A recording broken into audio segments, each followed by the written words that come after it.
And so I have a girl who I gave them to try them out on, and she gave me good feedback and said she wanted to buy some. So that made me feel cool. And I've been making like more kind of herbal stuff than I was recently. Made some bitters and some fire cider, and I've just been feeling, I've been bringing that back into my life a lot more lately, and that's been feeling really good, connecting to like, it makes me feel like I'm connecting back to like the macrocosm. So yeah, I've been doing good. Awesome. Good. Yeah. That sounds like things trending in a good direction. Yeah. September, yeah. I think, does that for some reason. Oh, well, this is an extra unusual year for all of us. And I think a lot of us got derailed early on. Oh, yeah. So that's awesome. Lindsay, what's up with you?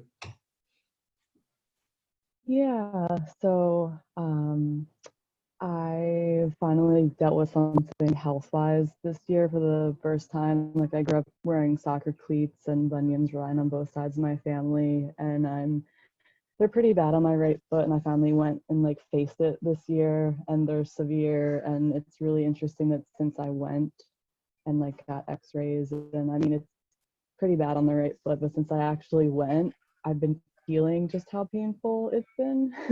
And before, I think it's just been like in the background and I've been tuning it out. So I think I just like, once I've kind of let myself feel it, I'm like, man, this has really been hurting. So I'm actually getting surgery on it on Friday, and Wow. It's a big old procedure. It's feeling very fall though, and ready to slow down and just read and catch up on things and just document everything I'm doing, like, you know, herb wise and everything, comparing what the doctors are telling me. It's actually, it was awesome. He sent me some paperwork home last week, and they actually have bone broth, what they're sending home to people now with for post-surgery. So yeah, I was excited about that, to see that coming from them. But yeah, just, you know, I'm pretty independent, and not being able to put pressure on it for 7 weeks is a big thing. So I've just been kind of prepping my house, like literally moving things in my refrigerator so I can reach them, until my roommate's like, I need the top shelf. And I like broke down my garden as much as I could yesterday, and I like made some cabbage and pesto, and you know, just obviously I'm going to need help, so it's also a good exercise in leaning on support. Yeah. My mom and brother are gonna come out in a week, and I'll still be here. You know, I'll be kind of not for just a few days, but then I'll very much be here for sure. So as much as I'm scared for the actual day, I'm like excited to actually do it. And it was really interesting yesterday. I was on a skate with my dog, and we ran over this piece of like metal in the road, this like pin and this other piece, and it was right before this hill that we've never conquered yet. And I kind of took it as this like symbolism of like this, like, you know, it may feel like really, really disjointed, and then just like we like went down this hill for the first time. So I feel like it's going to be pretty awkward for a while, and then like we're just going to conquer it and like come out on the other side. And this is the time to do it, you know, this year with like not that much going on. And he said I will get arthritis in my foot if I don't. And it's kind of like, I talked to a lot of yoga teachers in Denver who did reverse their bunions, but they were pretty small. So this has been like a very much ongoing thing. Yeah, so just breaking down a lot of tinctures that I made, and salves and topicals for when that's ready, and learning about contrast soaks and what the doctor recommended, and then like what I'm adding to mine, and just trying to document everything so I can be there if anyone else ever goes through this, for sure. And an anti-inflammatory diet, and meal prepping, and all that good stuff too. So then in the vein of like being there for other people too, I've definitely found myself really there for other people having hard times right now, just with a lot of heavy energy. Like, I had a friend call me crying this weekend. It was like, can you call Josh right now? It was like she was scared of what he was going to do. And I called, and he was in the middle of a panic attack, and I've never talked to someone at that state. So talked to him, you know, made him like a lot calmer. And it just felt really natural and nice to be there for him. And it's not the first person really recently that called me like that. So yeah, I was trying to balance other people and help myself and just take it all in stride and really feeling the fall. Mm-hmm. Yeah.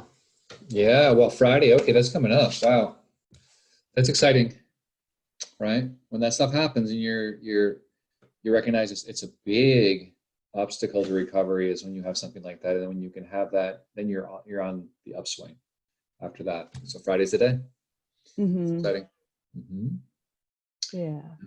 D and K2, go to cola. You know that it's going to be What did you say before? Good to cola? D, vitamin D and K2. Oh, D. Yep. D and K2 together. Just make sure you get your way up there. Just make sure the bone heals properly. Mm-hmm. Um, Yeah, I was looking at notes from Aaron actually. I know his surgeries are a little bit different, but as far as just like, scarring and like cell regeneration and everything like that. And I've been taking a lot of vitamin C and the pineapple enzyme bromelain. I can never say bromelain. that. Yeah, I've been taking that. Good. So, Yeah, good choices. a lot of nutritive tea, a lot of nervines. Yeah, I'm excited to really work on a lot of mind things and a lot of breathing exercises. I've listened to a lot of breathing podcasts, and I'm curious, like, I don't know, I like visualization meditation, and I'm considering, like, trying to really experience, like, running somewhere or, like, skating somewhere, like, while I'm meditating, and kind of, like, trying to almost pretend I'm going to be working out, but being, like, meditating and pretending like I'm doing that instead, and kind of seeing how that takes me. Yeah, that's it. I call those transcendental types. So when you're visioning somewhere else or something else like that that's taking you completely out of this, it's a version of transcendental meditation, but that's sort of now a copyrighted term that really means a very specific way to do it. But I've been doing that since like the 80s of like with different groups, just like how to like going to places and creating a sacred space and spending time in there and doing stuff in the world. It's pretty amazing stuff. I like it. Yeah, I like that with yoga nidra a lot, but I haven't done a lot during the like daytime. So I'm kind of looking forward to seeing what that's like, instead of framing it like stretching like I'm going to go on a run or something, kind of just going to go sit somewhere else and see how that goes. That's interesting. Yeah, that's very cool. Well, and we want to hear about clients and stuff, but I want to give you a class that you haven't had yet. I want to be done by 6:30. I don't think I can go much longer. I was up about 5 this morning doing work, so I'm kind of like pretty much close to brain dead right now. But I want to give you some new information that I've just been kind of evolving that I think is really useful, and I'm going to put it into the CEP and put the questions into the consult. So let me just jump into that. Well, let's see. Maybe we'll hear about clients first, and then we'll do that a little bit later. Lindsay, I'm wondering if we can get Katie in to chat before Sat Friday. Yeah. Would we go over her labs all together then? No, I did, and I didn't really see much. It's pretty straightforward. Everything's in range. Her TI, we have them. It's potential. She has some iron issues, but there's, we were thinking about thyroid. Her TSH is the only test I saw. And that looked normal or regular? Well, yeah, it was unremarkable. But it's not enough. It's not enough information. So, but why don't you talk about her, and then we can, then you and I can decide when we can talk to her again. Okay. Yeah, we met with Katie last Tuesday, I believe, and pretty much she's experiencing cold digestion issues. She is breastfeeding. She had a baby the end of March, isn't really sleeping a whole lot. I mean, she's waking up 3 to 4 times during the night. So not sleeping a whole lot, not getting any healthy movement. She's been eating a lot of takeout food, cook sometimes, but seems it's like just more about the convenience factor, and there's not a whole lot of motivation, but she does seem very much motivated and ready for change. And she said her boyfriend would be also interested in to help the change, and she's actually in the Roots program, so she seems pretty interested in really everything. She didn't think she could do keto while pregnant or breastfeeding. So, we're explaining that you can even do it on some kind of degree. And I mean, mainly, her main complaints were really constipation, headaches, and bloating, although we weren't positive if it was in fact bloating or more brick in the stomach feeling based on just how she was explaining it. Yeah, it didn't sound. She had it all the time, more or less, and it didn't swell out. It just felt kind of heavy and pressureful. So pretty sure it wasn't bloating the way we would define it. Like it wasn't like an IBS kind of, puffiness. That really is it's very distinct, different feeling of like, it's almost like hard because your body just like sucked while your small intestine, large intestine just taking all that water and just gets so swollen outwards. And she just didn't explain it like that at all. For her, it was just like, oh yeah, bloating. Because in Roots, we talked about bloating. We didn't really talk about the brick in the stomach feeling as much. So I don't think she had that clear picture. So is my sense of it. It didn't seem as if she had the typical. She had constipation, really, really bad constipation. Sometimes like once in 2 weeks or something, she said at one point. So yeah, that's a lot. That's a really, really significantly. That's like go to the hospital kind of level of constipation. I'm surprised she could even walk around at that point. Well, she said it used to be like that, and then now it's a few times a week is when she's having bowel movements. Yep. But I'm curious, so she also used to live in Haiti, but that was 5.5, 6 years ago, and told us how, they grew their own food and she drank all the water down there, but she didn't really have any stomach issues until she was back. That's still a puzzling piece. Yeah. Right? Because she had symptoms when she was growing up. She went to Haiti. She didn't have symptoms. She came back, she had symptoms. It's weird. Haiti's not a place with super clean water, right? And a whole different microbial ecology that she was exposed to. So I find that kind of just like it's puzzling to me. I don't know.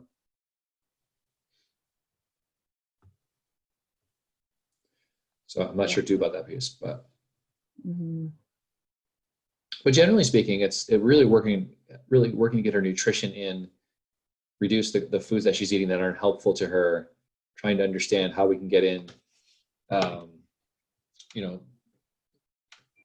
have her prioritize changing her food to support herself, and then support her digestion to see if we can get her digestion back online. We were talking about testing her migrating motor complex, that kind of movement of the gut that gives you an indication the gut's actually working.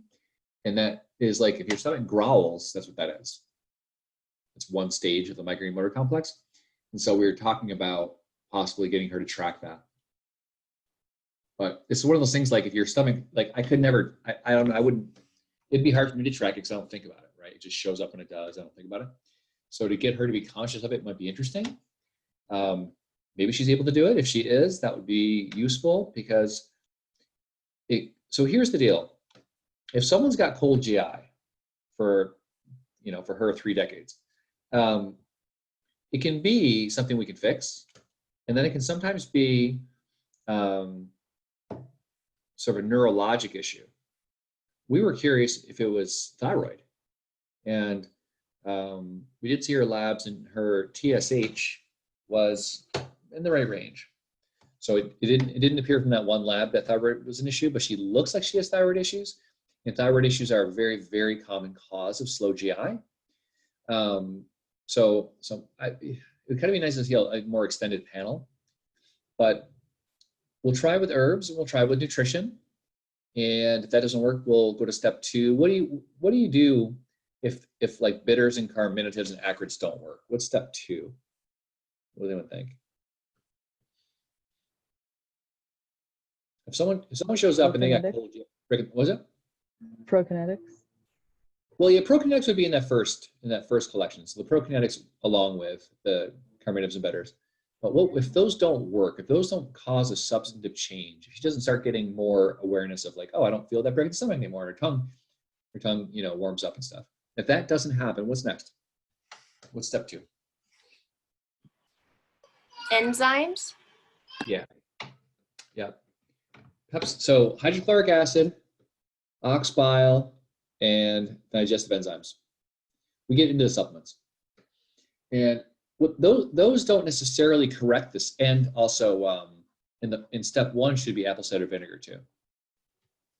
So step 1 should be bitters and carminatives, and the bitters focus on prokinetics, and then throw in some ginger, maybe angelica, and then apple cider vinegar with meals. And that might help to correct her digestion. And if that doesn't work, we have to get into giving her the actual stuff that her body's not making. So like you're actually giving her hydrochloric acid and pepsin, and then also ox bile, pancreatic enzymes. It should be probably 2 different supplements. We'll have all that. But we don't. Some people report that their system will come back online when they do that, and some people report it won't. So some people just have to keep taking it. So we'll see. And some people, it doesn't even help at all for some reason, which is kind of perplexing, but it doesn't. And so we'll see with her. We'll see if we can get her to, change her food and then herbs and see if those work. Was there any other aspects of that, Lindsay, that we missed, that you didn't bring up or I didn't bring up?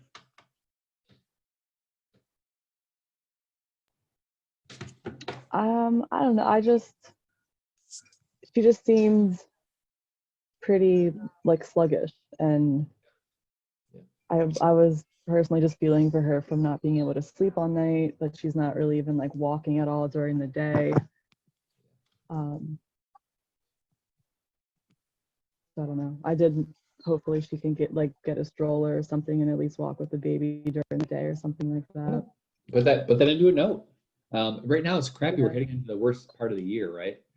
So it's going to be even less interesting she may be less interested in actually going on walks if, we're thinking about like it's going to be raining and cold pretty soon. Mm-hmm.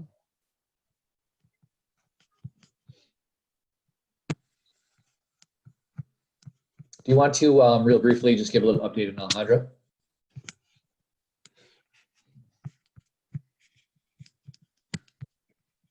Oh yeah. Yeah, remember her? Oh, Alejandra. I thought you said Andrea. Oh, yeah. I thought it was someone else. Yeah, Alejandra she said her symptoms are about 95% gone. She's just doing low FODMAPs really and incorporated meat back into her diet. And she is just so happy and is such on a train of like, I can do all these things and wants to learn just more about cooking. And it's just like, she's just kind of taking off and wanting to know more and explain more. And she also loves the school, and she's just really excited and wants to know more. Yeah. So it's a super success story. She's doing great. So we're happy about that. Who's Alejandra? She's someone that Lindsay saw before her last client, and she had a lot of stuff going on really. What was her rough symptom group, Lindsay? It was also cold GI, but she had like major bloating going on, and she was vegan, but not getting nutrients and doing like a lot of raw eating, and some of hers were like definitely the bloating GI symptoms. And she had pain, and she had skin issues too. Mm-hmm. Yeah. Her skin issues, the flare-ups calmed down, which was awesome. Mm-hmm. And she'll just keep getting healthier as time goes on. She dials her diet down, learns more, she'll just keep getting better. Mm-hmm. So, because she has faith, you know, she saw like, oh my gosh, there's actually a change. Like I feel better. I don't feel as bad. I feel, you know, significant reductions of the way of how I felt bad. And that was, you know, again, she had seen people before and she talked to people before and she never got steered in the right direction. So it's kind of amazing. Awesome. Celeste, you want to talk about your client? Yeah, so Ria, she's 36 and she has rheumatoid arthritis, and it's slightly malformed her fingers is where she's affected the most. And she gets a lot of joint pain. She's been doing better because she's also a first-year student here with the Vital Ways, and she's changing her diet and has seen improvements, and she knows the link directly between her GI health and her flare-ups. So she's making the links. It's just she drives as her job, and so and she doesn't feel hungry a lot, and then she'll just get really hungry and get some French fries. And so it's trying to help her change that and prepare ahead of time, but she wants to move forward, which is good. And so we told her about the low FODMAPs and the low inflammatory autoimmune way of eating. And she wants you almost did it. What did you almost do? I almost classified our vital diet. Almost used those trigger terms. And you know what's even starting to become a trigger term is no grains.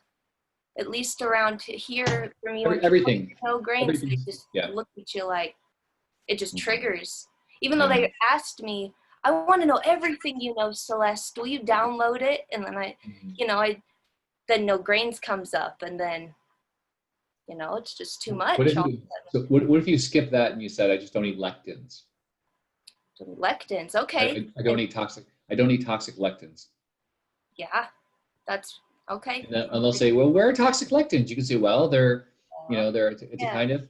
And if you look up Ballantyne a little bit and say, oh, or you can refer them to Plant Paradox by Gundry also, because he's kind of pop culture-y, even though he's right to some degree.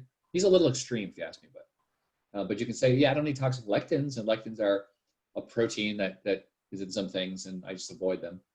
Well, where is it? Oh, okay, well, it's in dairy, it's in grains, it's in certain legumes. Well, it's in a lot of legumes, so I just don't eat those. Well, what do you eat? Oh my gosh, you don't eat grains like what? You don't eat like bread and pasta? No, I eat vegetables, I eat healthy meats, I eat healthy oils, and that's all the nutrients I need, and that's low inflammatory. So how avoiding whatever word it is that's gonna put someone into that place. It's because one of the things that came up in the last month as I'm teaching and stuff was why are people, so we had a class on bioenergy and mitochondria that I didn't teach any of you, made it up this year. And I was thinking of this class out, and I was like, well, why don't we have energy now? Why is there a declining energy epidemic? And I'm like, well, traditionally people were overworked, they lost energy, right? That's modern people too. You get overworked, lose energy. Number two, traditional people were undernourished. Yep, we get that too. We're undernourished, most Americans are, so we don't have energy stuff. Number three was interesting, three is aging or disease. That's typical and that's normal for both. But number four was like, okay, one of the reasons people don't have energy is because they're undereducated, because they're misinformed. They don't understand what health food is, what a healthy lifestyle is, what energy is. So what ends up happening is they make a lot of bad decisions. Like it has been conflated together, plant-based and healthy, as if they're the same. Where we know at Vital Ways, that's not true. You can be plant-based and healthy. You can be plant-based and unhealthy. Plant-based doesn't tell us the whole answer. I was looking at a Beyond Burger package, and I put that into a PowerPoint. The first ingredient in Beyond Burger was isolated pea protein. It's fine. It's processed, but it's fine. Number two was canola oil. Number 3 was autolyzed yeast extract. Number 4 was, I can't remember. Number 5 was maltodextrin. Number 6 was natural flavors. So out of the top 6, we had one thing that was like, could be okay. We had the most toxic oil that probably exists.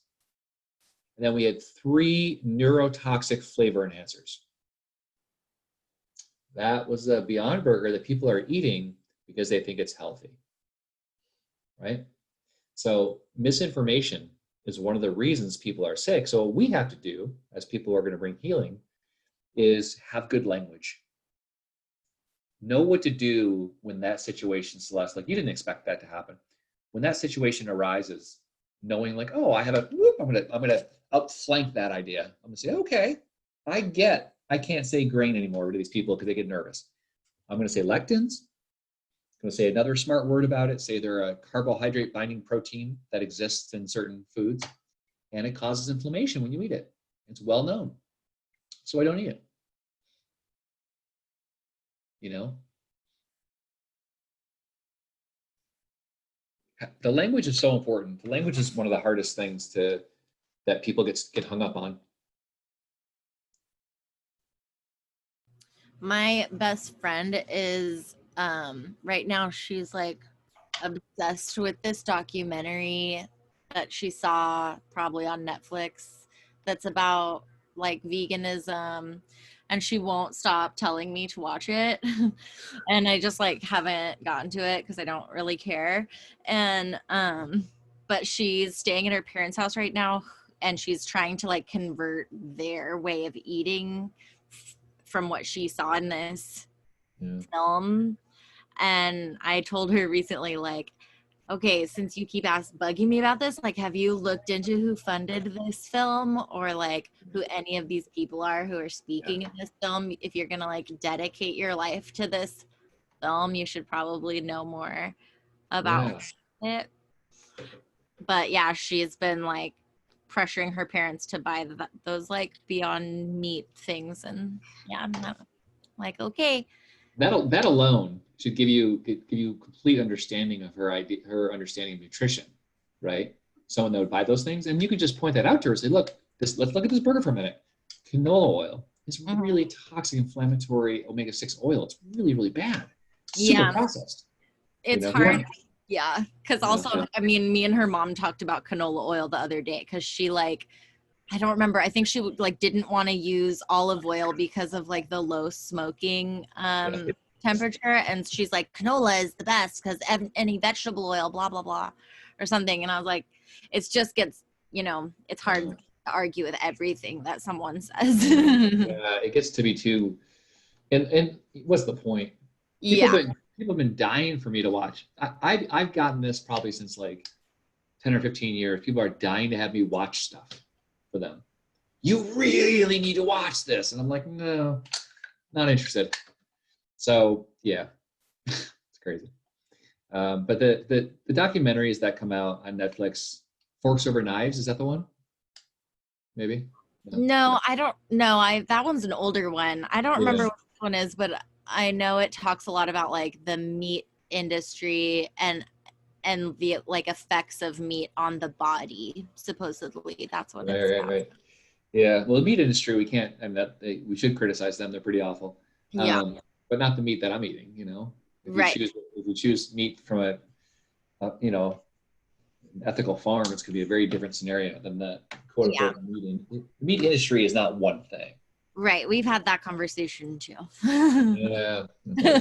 That's all you can do. But it's funny, but you know, Netflix puts these films out and they're just kind of knee-jerky 2-hour-long films that try to encompass a complex topic like meat eating or veganism or ecology of food or something. It's impossible to do, but you can make an entertaining film, but you can't make a film that's really loaded with good resources and information.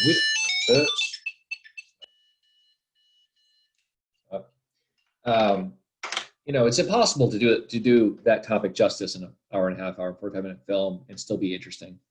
So what happens in reality is they just put some, you know, inflated ideas and wrong ideas and a bunch of sob stories, generally speaking, and they'll show horrible pictures of animals in feedlots going, oh my God, I don't like that stuff either. I get it. What the health? It's called What the Health. Oh, yeah. I think that was pretty, that's not too I new, think is it? that's the one. I just Googled Netflix Oh, okay. documentary, and that sounds Okay. Yeah, that sounds familiar to me too. I heard that one. I just don't watch any of them. I can't do it.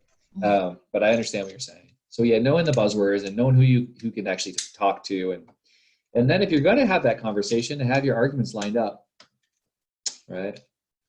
There's the book about that topic called China Study, and that's T. Colin Campbell, and he's this doctor. He's this doctor that advocates for vegetarianism, and his book is this really long, seemingly kind of intelligently written book, but he got, just misinterpreted facts and cherry picked data and delivered some really bad journalism. And there was a woman named, she's in Seattle actually, named Denise Minger, or Olympia, I can't remember, but she's young, like super, like 32 years old, super young, and wrote a really incredible I would say like a response to T. Colin Campbell's book that's absolutely amazing. Super, super well done. But yeah, people will often come at you with that book. Oh, didn't you read China Study? It's so important in terms of explaining why vegetarianism is the healthiest way to eat. And like, yeah, it is, but it's a lie. It's a myth. So Denise, what did you say her last name was? Minger, Minger. I'm friends with her on Facebook. I never met her. I wouldn't even know her if I saw her on the street. But when I actually saw a picture of her, I was like, whoa, really? She's like really young. And I looked at her Facebook profile and I'm like, oh, she like is young. She's not just like age young. She's like young, doing young people things on Facebook, I was like, wow, that's wild that she wrote a criticism that was like really, really surprisingly, I thought it was from someone like Sarah Ballantyne or something, someone that, does this for a living for 30 years. I had no idea that, I can only imagine that, yeah, she just is a very good thinker and writer. So, anything else on RIA, Celeste, that we need to, that was important? Not really. We just need to have we're going to do our goals, objectives, and I statements with her this week. Yeah. And planning. Yeah.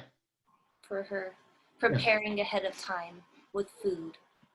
Yeah. We'll put all that stuff in. So what Celeste and I were talking about before other people jumped on was when we talked about this before in our group here, is that when we're making plans with people, so we're doing this planning with Ria on Wednesday. She's like we have our goals, like okay, zero FODMAPs, low inflammatory way of eating, all home cooked food, but she's not going to go from where she is now to that.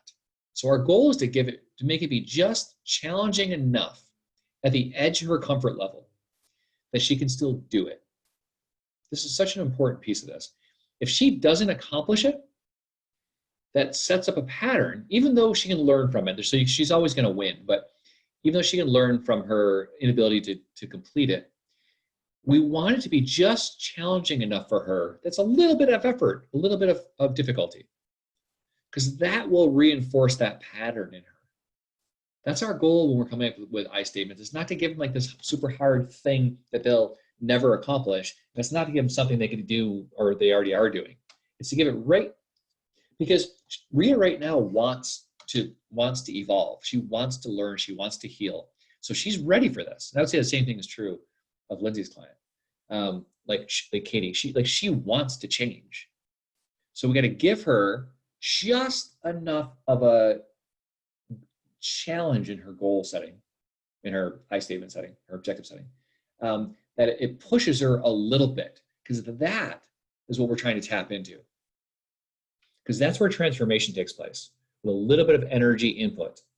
If it's just like, oh yeah, I'm just kind of doing that's all good, nothing's changed. We haven't really improved things as much. But if we can get them just to be a little bit uncomfortable in that situation, push them a little bit, then they're proud of themselves, then that becomes a reward for them. So that's our goal with both your clients. Lindsay, do you think, I I mean, we did it last minute last time. Do you think that we could do it? I'm wondering about tomorrow. I mean, Tomorrow would work. Okay. I have to get tested for COVID on Wednesday because the surgery's in the hospital, so I'm gonna be okay. pretty alone after that. Okay, good. That's Wednesday. Would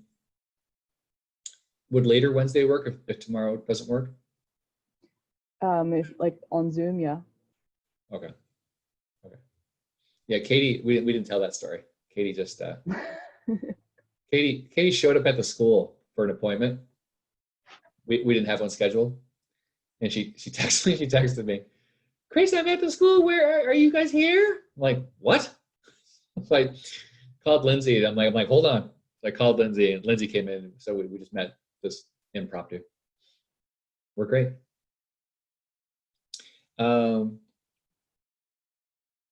Okay. So I want to show you this thing I was talking about.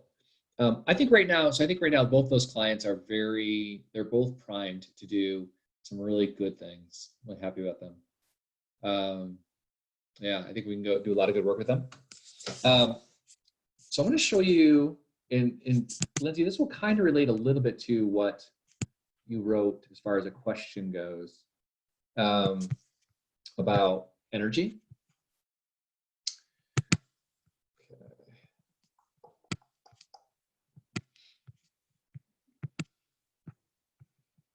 So we covered some of this last year a little bit, but not that much. I'm changing my mind a lot on things. So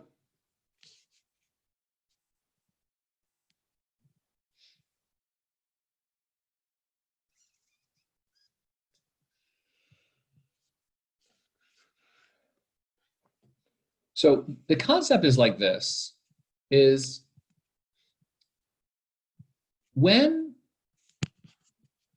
our body, I'll send you this whole PowerPoint. When our bodies need energy for something, let me rephrase that. When a challenge arises, our nervous system says, okay, cool.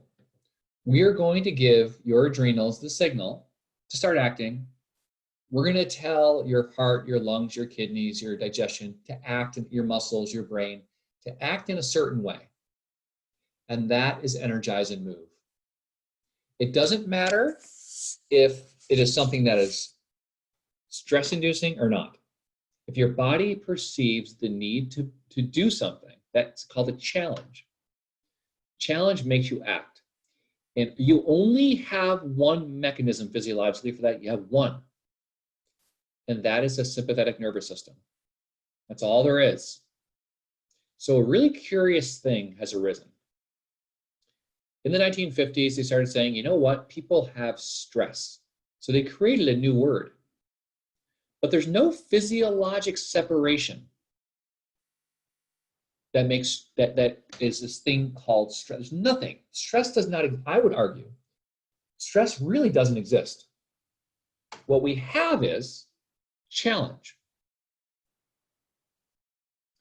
Challenge gets our nervous system to allocate resources to the sympathetic side.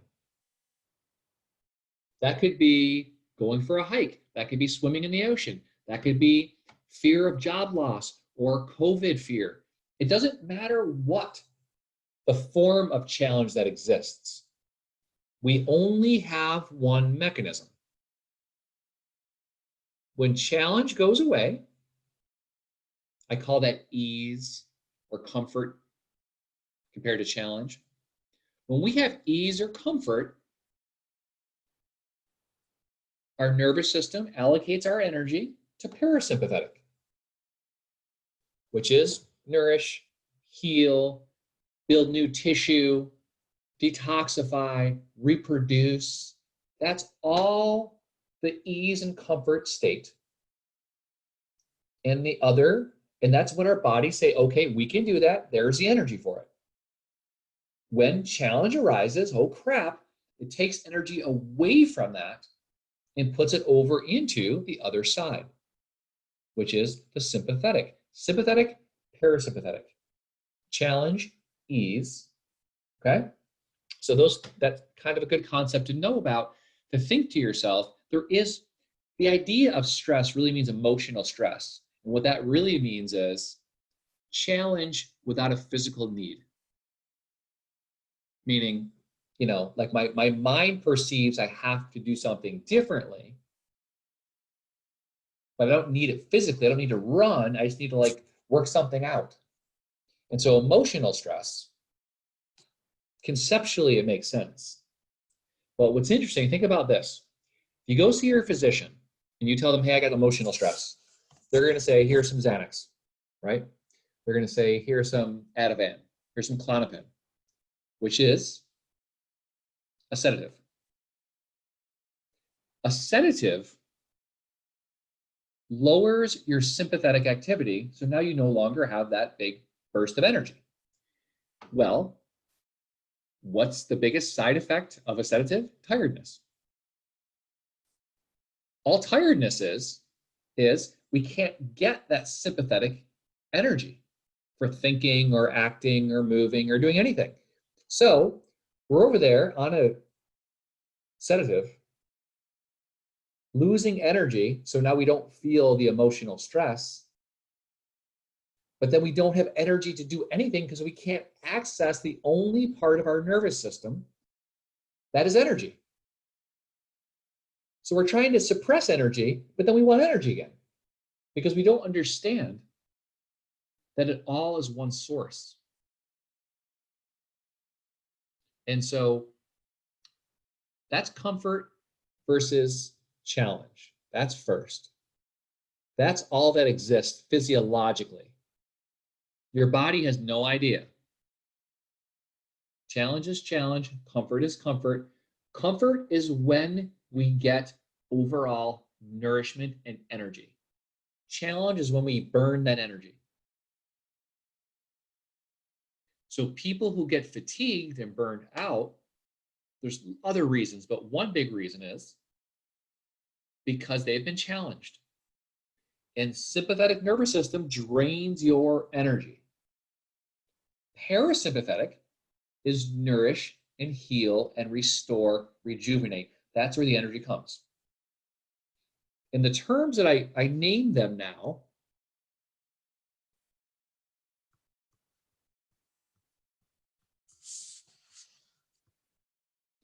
is range and tone. Let me explain this to you.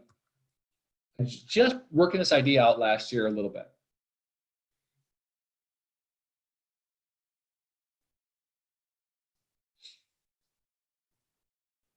This is the challenge side. This is the heal and nourish side.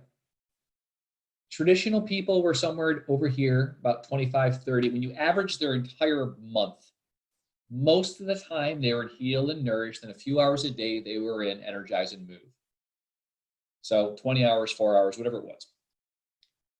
Modern people, that's not the way it is. We're constantly moving physically and mentally so that our minds are constantly and our bodies are constantly draining our reserves.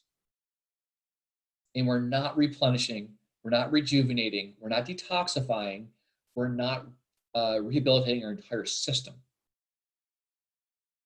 So I call this measurement the range of our nervous system, because our nervous system allocates resources to deal with challenge, or it allocates resources to do with rejuvenation, and that's all we got. If we're on one side, we're not on the other. So the point of this is, where are you on the range? If you're very active, mentally, physically, 20 hours in the day, and you finally get a chance to crash out parasympathetic for 4 hours, I would call that like a -30, -40 on the range. It means you're somewhere down here on average when you average the whole month. If you're someone that's like pretty darn energized, but you're still taking some time to get some good rest and nourishment, maybe you're at a 0, which is not a healthy point. 0 is not healthy. 0 is still way too far to the left. But a lot of us live around there. I probably live around a 0. And then if you're more in sympathetic more of the time, more in parasympathetic more of the time, you're at plus 15, plus 20, plus 30, whatever it is, right? We mentioned this last year, for those of you in the school last year. Does this make sense to you? I want to know what the extremes look like what minus 50 looks like and what plus 50 is. Minus 50, it almost doesn't exist. It's almost made up. It's almost just like a reference range.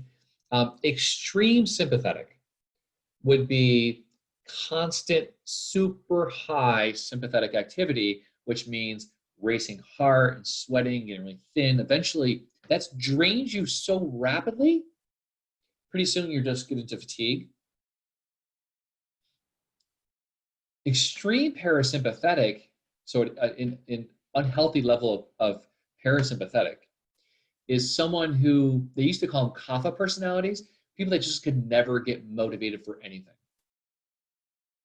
They'd be sort of your weed smoking couch potato type and really never do anything. It's just like nothing motivates them. Their whole day could be spent like getting off the couch, grabbing some pre-made food, going back to the couch, watching more TV, playing video games, whatever. That'd be an extreme version of, because you need challenge for growth. Challenge leads to growth, and comfort leads to integration of that growth. You never grow if things are super easy. There's nothing to grow. There's no reason to grow. You're just like, I'm just there. But when challenge arises, then you have to make a change.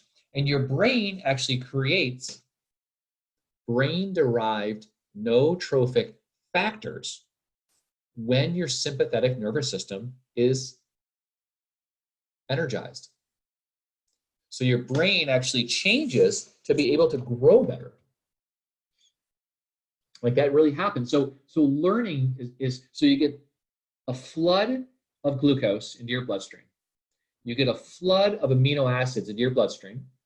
You get a flood of cortisol into your bloodstream. Cortisol helps you from being too damaged when things go wrong. So it's anti-inflammatory, right? It's like cortisol, cortisone, same concept.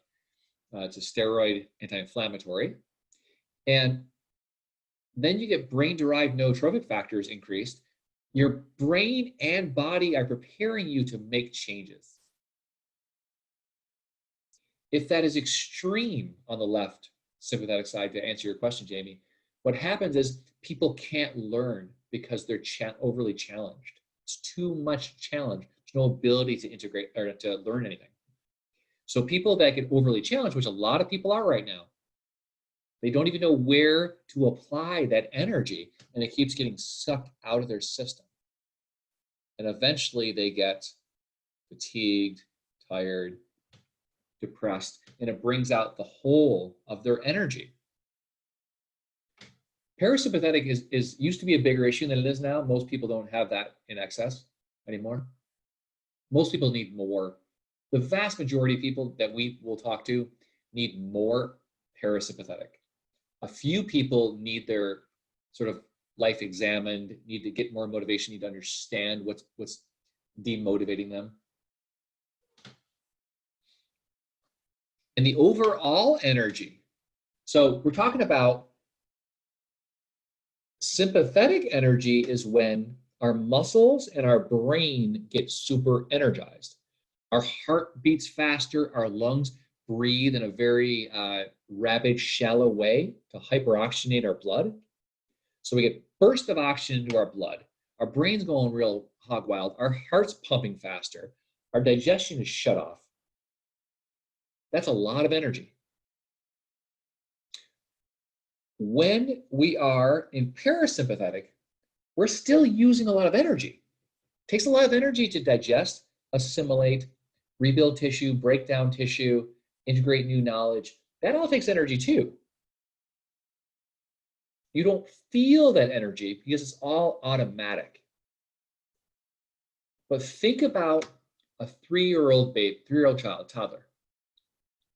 They wake up, they eventually kind of get going, and all of a sudden they're running around with just boundless energy. And then when they go to eat, a lot of times they're like, whoop, back down into food. They'll like eat for a while. They're all good. They're running around again. Maybe they'll nap, and they nap super deeply and super well. They get up, they run around some more, eat. Everything's going great there. They go to bed. They sleep like a rock for 10 hours.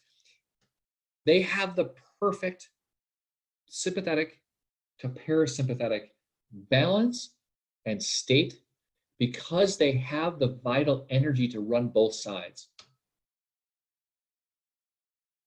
It's the whole system's energy, and that is what energy actually is. Energy is not just for like running your muscles and thinking longer, because caffeine can give you that. We're talking about feeding the whole system. And that is what in China they call qi, India, prana, kind of, you know, early American herbalism, they called it vital energy. And so it is that, and you all know it, it's just the energy it takes to do everything that your body does. Now compare that 3-year-old to an 80-year-old. An 80-year-old cannot energize and move that well. They can't run around too much. They can't lift a lot of weights, all that good stuff. They also don't digest very well. They don't sleep very well. They don't recuperate very well. They don't rejuvenate their tissues very well. So they have low tone. I call that tone. Qi, vital force, whatever you want to call it. So it's one energy source that applies to the entire functioning, and the nervous system allocates where that energy goes. The nervous system's like, nope, you need to energize your muscles and your mind and go move, or you need to help the digestion and the assimilation, liver processing, all that stuff. So I call those two concepts tone. It's just total energy. And it's on a scale of 5 to 25. And range is -50 to +50. And so understanding where the person yourself or the person you're working with is on the tone and range scale is very important. How do you feel about that? What's confusing? What do you understand? Is it useful?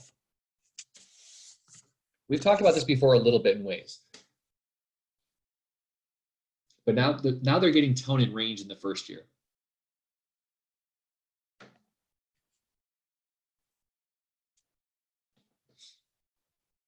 I guess I had a question on it with my client, because we've always framed it like, where would you find you are in an average month or something like that? And without having those in the interview questions, I didn't know if I was just supposed to be.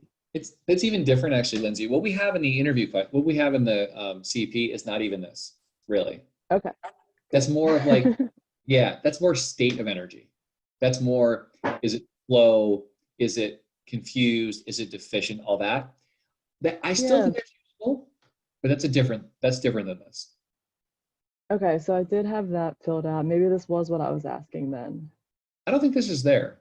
I don't think tone and range are there. Are they in the CP? Not sure. We'll take a look.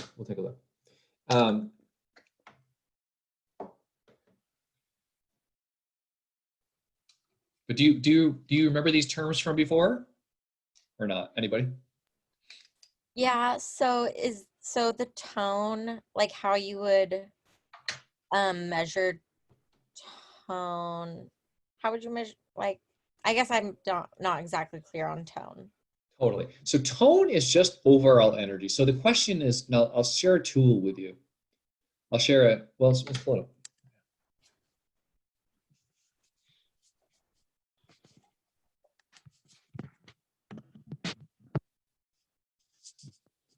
So a great way to investigate this is to use this tool. I think like I understand tone. I just don't know how to just like. Yeah. It's like because I understand prana. Like I Sure. can visualize the prana, but then I don't know really how to explain or like measure, I guess. Yeah, totally. So it's a functional thing. Basically what that means is like, here, I'll go to the questions. I'll give you this and I'll give you that PowerPoint. So, whoops, this is the wrong one. Oh, that was right. Okay, that's right. So here's the question about range, number one. When you think about your typical day, would you say that you are relatively calm, physically and mentally more of the time, or more energized, always moving, or mentally active or stressed? Right? That's the range investigation. Okay. Then you got the tone investigation, which is when you want to do something that requires extra physical or mental effort, are you able to access that energy easily, or does it seem difficult? When you're going about your day and you make the decision to rest, sleep, or eat, are you able to switch gears and do these things easily? And then you explain, all of our activities, resting and being active, require our energy to perform and to switch back and forth. So it's a longer question when we're asking them, but we can also infer. So like, Lindsay, when we were talking to Katie, it was pretty clear that her tone was pretty depleted, right? She just did not have a lot of current energy. And so, and I would say Celeste with Rhea, we knew that she had a lot of energy. She was doing a lot of stuff despite the fact that she had RA, despite the fact that she had challenges. So the range is how often or how much on average they're spending in sympathetic, meaning burning their energy. And tone is how much overall energy they have. What do you think about that? I get that. Yeah. Like thinking of like physical fitness as in terms of like how able your body is to respond to like, you know, whatever's happening to it, whether it's like you need to make big movements or little movements, like your ability to respond. Yeah. And a lot of that stuff is imperceptible stuff. It's more like you know what good digestion is, and you know how it feels digest well, but you don't really feel digestion too often, right? You know what it's like if you get a cut in the heels or you get an injury and it heals, and you know it's like, oh my gosh, this is taking longer, right? That's a side of energy that they refer to as chi or prana or life force. It's not about the energy that coffee gives you. It's not about the energy that green tea or guarana or stimulants give you. Because that's just pushing one side. That's just pushing you left. So when you're tired, and think about our culture, right?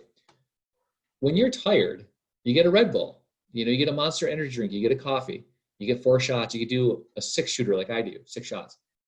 You're not giving yourself more tone. You're pushing yourself left on the range. You see? It's a really big, important concept that no one understands. We don't have tonic herbalism or a tonic understanding in our culture. Our culture knows about, I feel like I have a faster brain. I can get more work done. I feel my muscles. I can get up and go. I have no idea of what it's like to check in and have self-awareness around the parasympathetic side. How well do I really sleep? How well do I digest? How well do I switch gears? Use a healthy 3-year-old as your model. Use a relatively aged person as your other side of that model. And then you understand what chi really is. You understand what prana really is. It's not about one side. It's the whole of what we do. It's thinking, detoxifying. Every single metabolic process that exists requires our energy. So that's tone. Range is just stuff on the left. That make sense? Okay, want to see something cool?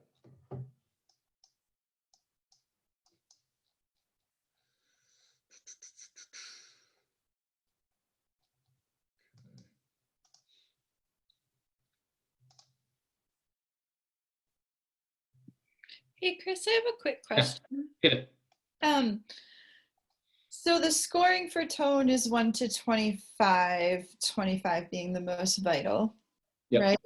So on the CEP under, because I know I got this wrong on Celeste, like I got confused. So on the CEP under energy, state, and amount, when we're scoring it, we aren't actually scoring it tone, like in the score in the bottom, under 1 to 25. Not yet. Okay. Because that's where I got confused. So that's where Lindsay's confused too. It's the tone and the range aren't on there yet. They will be. So it says tone under energy, state, and amount. So if like they have a good tone, we would score them at like a 0 or a 1, just like everything else is like, oh, it's not a concern, so it's really low. But if they had a bad tone, or not, I shouldn't say a bad tone, excuse me. If they have a health diminished tone, then we would put closer to 10, like 7 or 8. That's how the scoring is current. Yeah, not with tone and range. Tone and range are going to follow the same scale. What that was about, that section, what that section was about is about energy, state, and amount. The amount kind of was a tone reference, but this is way better.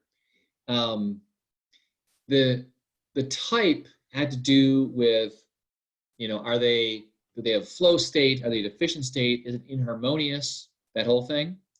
We had a class about that. This group here, our group, had a class about that. Remember? So that's what that is. But I think that's helpful in addition to tone and range. But it's really a different concept because tone and range, I think, are much more. I think they're very useful for people to understand. They're more actionable. If people are out in the range, too far to the left, so say they're minus 20, minus 30, it's obvious. We know it. We can support them there with adaptogens. We can bring them further to the right with nervines and some adaptogens. And then if their tone is low, we can give them certain building, nourishing adaptogens to raise their tone. So this is, I'm going to show you something real quick. Thank you. That makes sense, right? Yeah, I think that makes sense now. New concepts. It's a new concept. This is a new concept. Okay. So this is some herbs. Some of these herbs you don't know because they're relatively new to classes. But so check this graph out. This graph tells you. So there's your tone and range, right? There's your tone going up. Let me get it into a slideshow. It's easier to mark on. So now you can see, like, if you're thinking about like ginseng, for example, ginseng is very left side of the range, meaning it will push people's sympathetic nervous system. So if people are like, you know, young and kind of stressed out, we don't want to give them ginseng. It will also, stronger than any other herb tied with maybe astragalus, give them energy, give them full overall tone. But it will push them left. So something like Codonopsis will not push them very far left, but it's not bad from a tone perspective, 15. Most people are pretty darn okay with Codonopsis or Eleuthero way down here, Schizandra, some other ones that maybe you don't know, Eleuthero there, Gynostema. There's nettles right there. I would actually move nettles a little bit, if I'm being honest. I would move nettles to a little bit of the active range, but do you understand this graph, how this is set up like this chart, I mean, or whatever you call it? What do you call this? What is this called, Monica? What is this called? Is it a graph chart? Maybe it's a graph. Suppose the graph had like lines. Although and stuff. Yeah. typically they have the X and Y axis, which you have, but it's just in the center instead of. Yeah. Okay, we'll call it a graph. But It's I a might graph. be wrong. Nah, it's okay. We'll call it a graph. I was thinking graph too.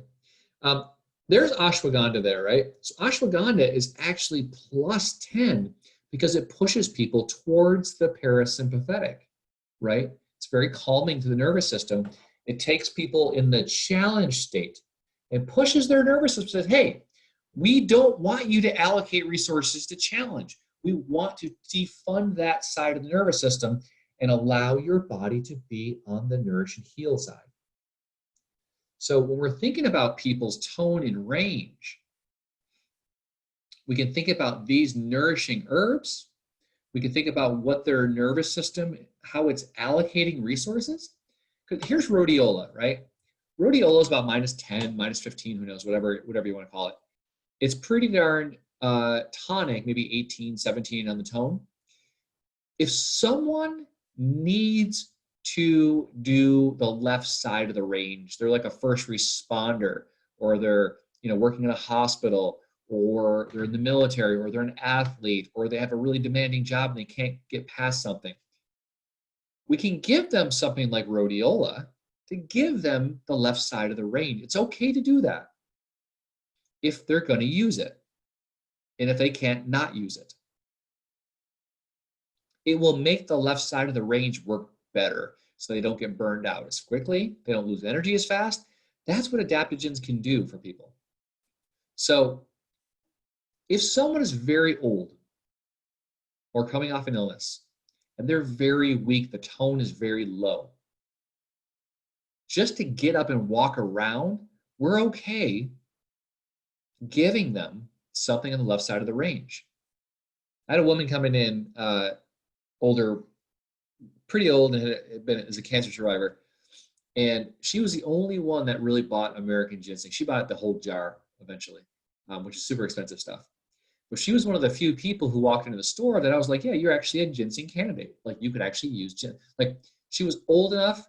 She had gotten over a significant illness. She needed really strong overall tonic, and she needed help on the left-hand side of the range. So ginseng was good for her. People turn to ginseng because they hear, oh, it's good for male sexual health, or it's good for, just energy. What they don't recognize is they don't need to be pushed to the left. What's interesting is when people get pushed to the left too much for too long, they lose energy, right? It's an energy demanding part of the nervous system. And what ends up happening is they get fatigued. And what do they turn to? Things that will push them further to the left. And you probably experienced this when coffee doesn't do anything for you anymore. Not just because you're habituated, but just because like there's no more energy for you to give. Like your body gave what it can. Like there's just literally no more energy resources. That's what our whole society thinks we should do, right? We should keep getting bigger and bigger stimulants rather than nourishing and moving our range to the right. So this is range and tone. These are really valuable concepts.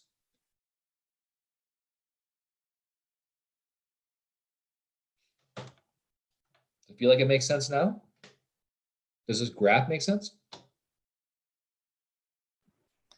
Yeah, this graph is cool. Did you make this graph?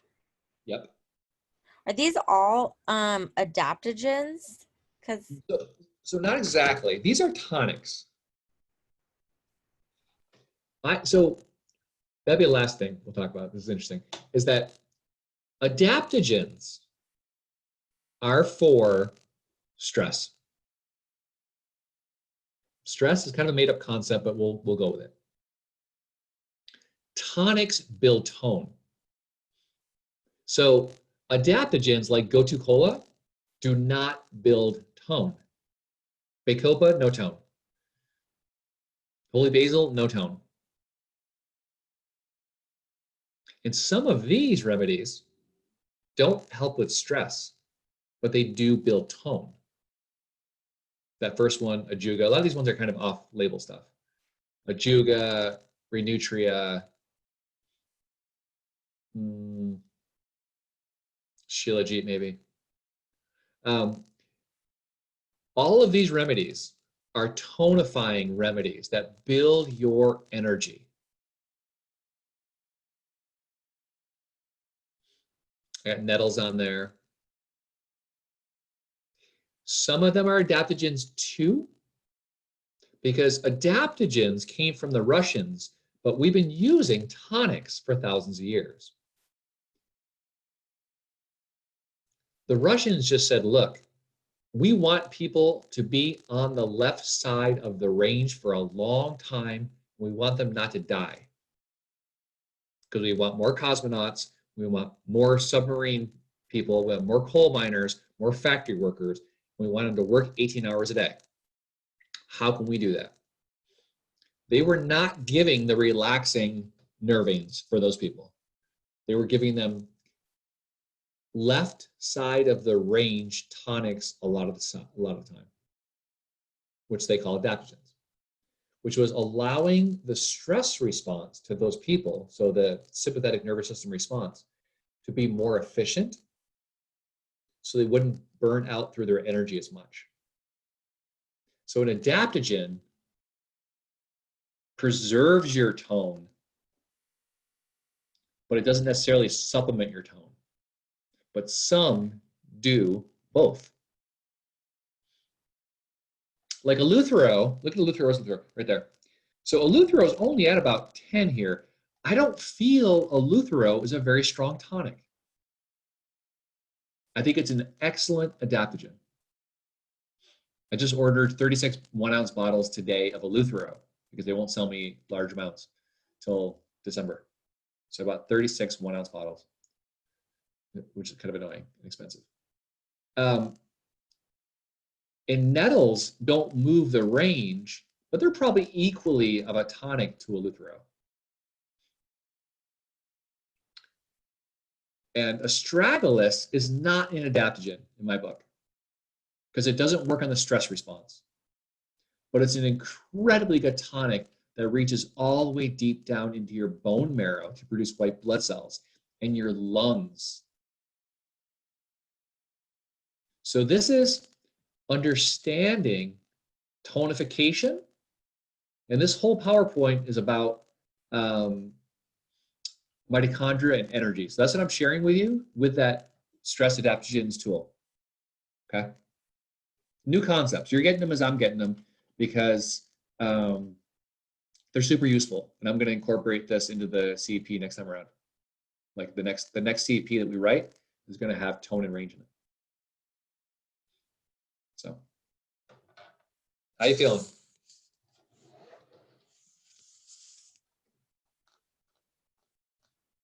Make sense?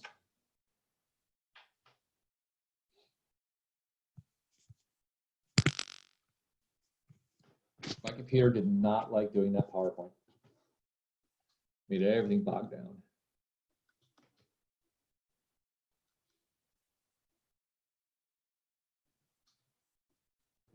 I have another question.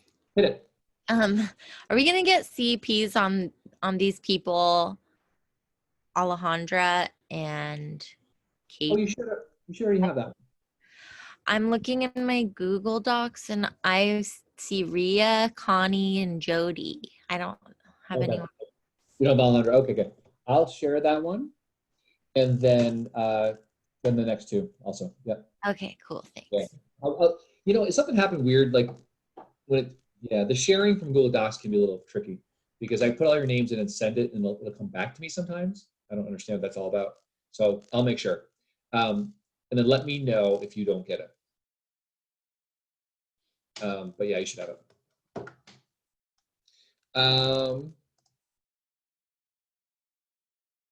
Yeah, tone gain loss. So tone is there, and then state and amount are there, but gain and loss is a little different of a concept.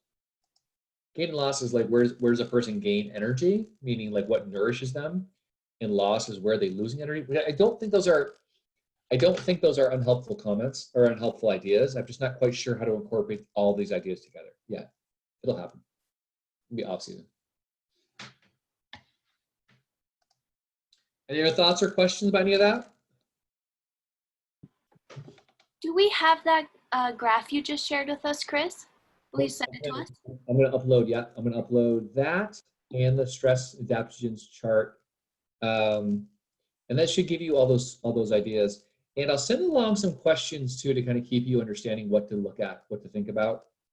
Because understanding tone and range, I think, will be really useful for you. And expressing to people the difference between ease and comfort and challenge, and how they're both necessary to being a human, and that emotional stress is more an interpretation of an event. Hello, is more of an interpretation of an event than an actual thing. And that if we can understand what emotional stress is from the physiology, we might be able to take some steps to change it. And then 100%, right? If we have a lot of challenge, then it exists, right?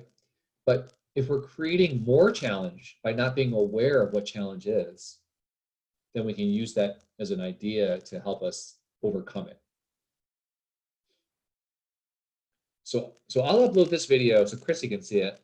And then if y'all want to go back over it, if you're like, you got a question or something, then I'll send you some questions along with both that the stress adaptogens toolkit and then also the mitochondria handout, so you'll have it all.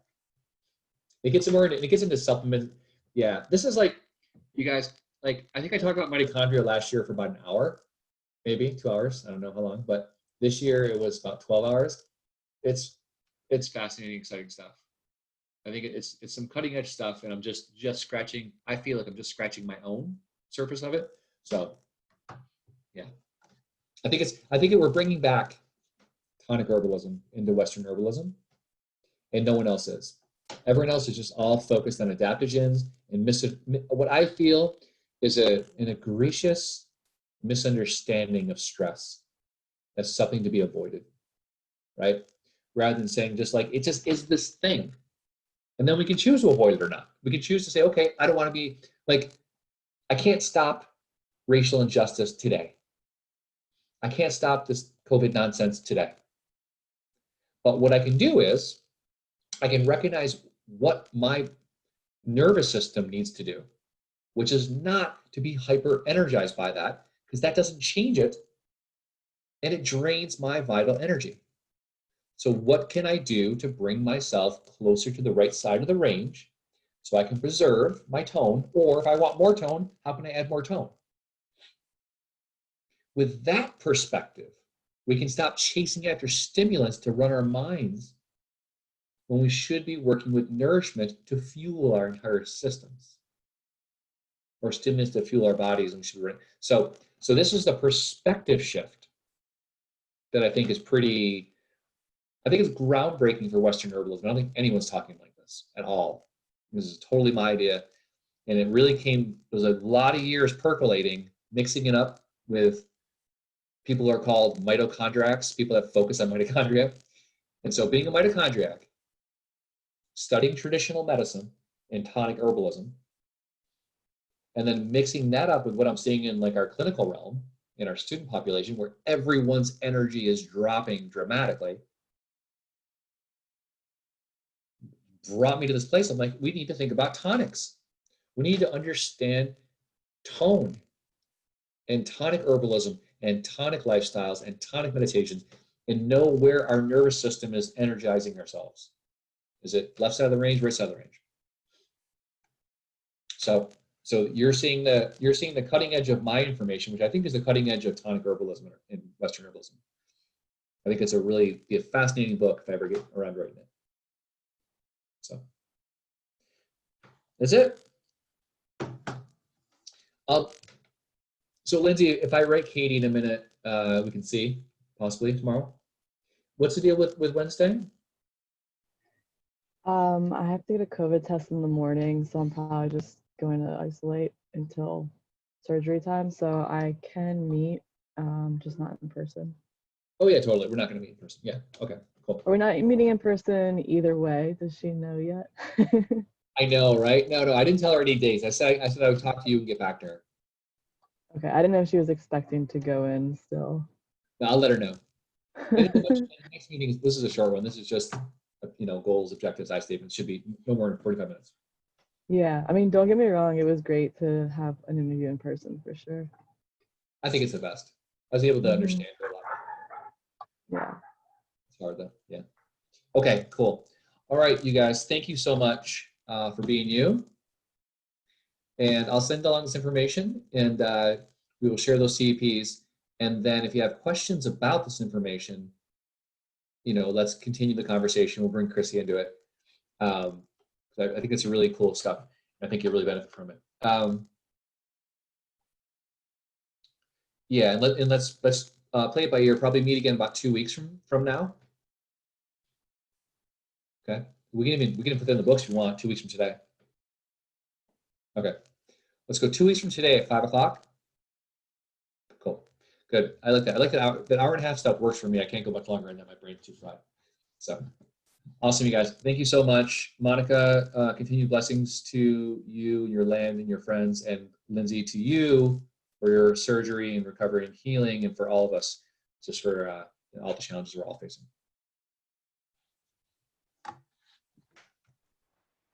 Good night. Thanks so much. Good one. Bye, thank you. Thank you. Bye, Monica. Sending hugs. Guys.